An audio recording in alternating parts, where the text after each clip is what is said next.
Hello everyone and welcome to my channel. I'm Dr. Paul Morrison. I am CEO and founder of PKM Consultants. Today I'm going to actually talk about being a business leader as it relates to managing your cyber risk. A little bit of background about myself. I'm a cybersecurity professional. I've been in the business of cyber for, I would like to say, about 17 years. I've been an independent consultant for a while. I've worked for many major companies as a cybersecurity practitioner, advising on cyber in different forms and different areas. So today I'm going to really talk to you about how do you become a business leader as it relates to managing cyber risk. So the title is Business Leader's Guide to Managing Cyber Risk from that perspective. A lot of what I'm going to talk about is based on my experience in the field. So you might hear something and you may say, oh, it doesn't necessarily work that way. I'm basically, again, providing you my perspective. Depending on your situation, it may or may not work, but I'm trying to really bring to the table a lot of what I've learned, and not only from an academia perspective, but also a practical perspective. Okay, so let's kind of get into it. So when you think about cyber, I want to cover a couple of things. I want to talk about today's top cyber risk. What are the potential impacts of a cyber incident? So you're going to have cyber risk, and then you're going to have incidents that's going to be a result of that. Then we're going to talk a little bit more about what is an enterprise risk management framework. What does a program look like? Then we're going to get into key components of risk and really around risk tolerance. We all have a tolerance level when it comes to various things. Cyber, as it relates to your business, is no different. Then we get into what is a cyber risk management program. What are the key characteristics of cyber risk and management strategies around it? How does cyber risk management differs from other approaches? What is the benefit of a cyber risk management program? How do you implement it? As well as cyber risk management best practices. So let's get into it. I would like to say there's top 5, top 10, even more cyber risk areas, but I'm just covering some here as I have listed. You have phishing attacks, ransomware attacks, data breaches, insider threat, supply chain vulnerabilities, social engineering attacks, and distributed denial of service, or DDoS attacks, as we like to say. In my webinars, as I bring to them on my channel, I'll get into these a little bit more detail from that. As you probably could tell, this is my first time really posting on YouTube, and I decided again to really do it it's kind of in part what I've learned in the business. As a cybersecurity professional, cybersecurity is one of those fields that it's good as what you know when you know it, and hopefully this could be a channel where people could exchange ideas or provide me concepts that I didn't think about, as I could share them with my clients also. So as I mentioned, the top cybersecurity areas of risk, then we have to get into, well, what happens if I have a phishing attack? What happens if there is a ransomware? You could have potential impacts, and we like to call those cyber incidents.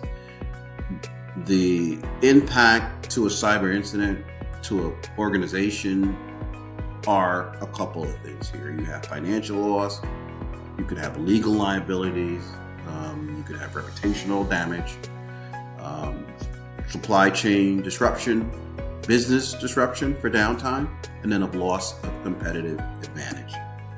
These are all areas that you must take into consideration from that perspective. So what are some of the things you could do to help prevent some of those things? More like I like to say, have oversight, and I won't say prevent, because we like to say in cybersecurity it's not a matter of if, but when. I want to present what I've used many times with companies just kind of thinking through how do they approach this, is really what I like to call, and what we call in the industry, risk management, enterprise risk management. It's really a structured framework for risk management. It's going to help you identify and assess those areas of risk. It's going to really cover those critical areas that you need to be concerned with. And then it helps you understand your risk tolerance. Think of it like your house, your apartment, condo, car, boat, whatever you may have. It's really, how do I help safeguard those possessions that are crucial to me doing anything? What do I need to really worry about, and how do I prioritize that? So think of it from that level. Most of us like to use the house analogy, where we have a home, we have an apartment, whatever we may have, but we have certain valuables that we want to really keep secure, and we're keeping them secure in certain areas within our establishment. But how do I identify what those are? How do I assess what that is, and then prioritize the risk? So that's really what that framework is. It's going to help also cover various critical areas, and then it's going to help you understand, what is my tolerance level.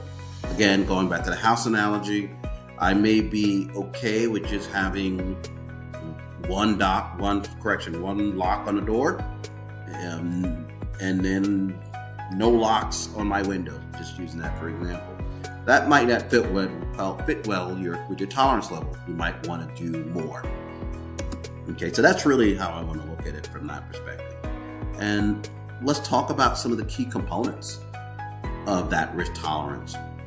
First of all, you have to have the willingness to take the risk, but your customers and your stakeholders are going to have some expectation of you as it relates to how you're storing their data, maintaining the rigor within your program. It really depends on your business and the structure that you're operating on. And again, I could get into different ways this could be handled. Sometimes you could transfer this off to a third party to help you deal with from that perspective. And then you also have to make sure you're aligning to your strategic objectives and long-term goals. That's very important. You also may have some compliance and regulatory consideration, and then your ability to recover from the loss. I could tell you, ransomware, to look it up, many organizations did not recover. Some went out of business, or some had to pay a hefty fee, and then they recovered from that perspective. So again, some things to think about from that perspective. So what is a cyber risk management program, or a risk management program that is called sometimes? It's really a part of your overall risk from that perspective. Again, it's going to help you identify and handle those digital threats. It's going to focus on protecting your data and system, and it's going to keep your business secure from cyber attack. So again, it's just a way for you to have some structure to your program that's going to help you identify those risk critical areas that you need to be concerned with from that perspective. Some of the characteristics of a risk management program, or what's the goal of it? It's really to help you understand and reduce risk to the best of your ability. It's going to help you prioritize where you put money for your investment. What are those areas of vulnerabilities that I need to be concerned with? Again, vulnerabilities are basically, think of it as weak links within your structure. And how do you identify the ones that are more critical than the others? And then help you really, once you've identified those areas, how do you prioritize? What do you work on next? And then you want to focus on safeguarding those critical areas. So that's really the strategies from that perspective. Now, this approach differs from other approaches. Every organization would look at their risk program a little bit different. I always told my clients that they should really align the cyber risk to their business goals.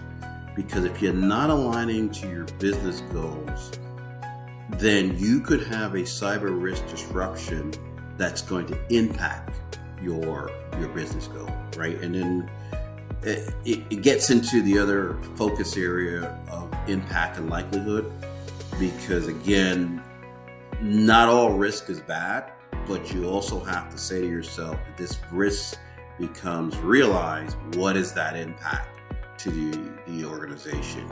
So it's more of a broader way of looking at it. You also want to consider, and I think sometimes this is underestimated, people, process, technology. While technology tends to drive a lot of things in a lot of your cyber program, I have found, just based on audits that I've been involved with, either externally or internally, if your people and your process are not aligned, your technology fails. Again, this is just my opinion and my professional expertise that I've witnessed quite a bit. So again, someone may say, nope, technology solves everything. Always open and happy to hear cases where that did work. I'm a strong believer that the people and the process aspects have to really work. And then you have to also prioritize resources. You're going to find, at least I have always found, that no matter even if you hire a firm, you're still going to run into not enough resources to get everything done. So you have to really think through, how do you prioritize? What do I need those resources are going to work on? The best bang for the buck, I like to say. Because that's just something that we all as cybersecurity professionals deal with quite often. So what are the benefits of the program? Definitely proactive. I think sometimes we as cybersecurity professionals, we live in a reactive situation where we're just fighting fires, I like to say. But it really is going to help you be more proactive as you push this program out. It's going to help you enhance your risk in terms of identifying those areas that require enhancements. Again, a holistic approach, which I talked about. It's going to help prioritize where need be. It's going to really help prove your ROI and your investment in your security efforts. You're going to really see some value of how you're prioritizing and where your dollars are going. Again, aligning to business goals. You want to continuously make sure you're monitoring for change that needs to happen, because technology changes, threat actors changes, so should your program. As you think about cybersecurity, you want to make sure, again, that I strongly recommend you get some level of cybersecurity. It's just not, I would say it's not a matter of if, but it's when. And you want to make sure you're always able to meet your regulatory compliance standards, because if you're not, there could be hefty fines and in some cases jail time, depending on the organization and how big of an issue it is from that perspective. So just something to make sure you think about. So how do you implement this program? Really 4 areas. You want to identify potential risks. You want to assess your risks systematically. Again, monitor and adapt, and then prioritize those areas of risk. So again, we can help with these things as you look to kind of think through how do you get through it. My firm does a lot of that with various clients. So happy to have discussions around how this may happen for your company. As you think about cyber risk management best practices, again, your business risks is tied to your cyber risks. You want to make sure you're always prioritizing based on the importance, continuously monitoring. You want to use cybersecurity trusted frameworks. NIST is probably one of the bigger standards out there. There's a lot out there. I won't say there's a lot. There's probably about 5 common ones that many companies will use, or they'll use a hybrid approach. It really depends. They all map to each other. You just want to make sure you're using a framework that's going to really address your control areas, and then make sure you're testing the controls and your design effectiveness of the controls. Again, these are areas that in other webinars I'll get into, but that's just something I do want to bring to light. Tabletop exercise plans. A plan is great, and what I'm talking about here is an incident response plan. What do you do when you do have a cyber attack? Does everyone know what to do? Do you know who to call? This is an area that I have found, again, that if you're not testing your plan and working your plan and adjusting accordingly, when you do have an incident, everyone's all over the place. So really, you want to have an incident response plan, but more importantly, you want to test your plan. So that's just key. Get in touch with us. If you have any additional questions, go to my website, pkmcyberconsultants.com. Happy to have further discussions about our program, what we do from that perspective. So again, if you like what you're hearing, please just subscribe to the channel. I think that's how it works. And I'll just bring you more content. I'm going to bring it anyway, I guess, but it just lets me know if I should continue to bring more of this content on various topics. So thank you until next time.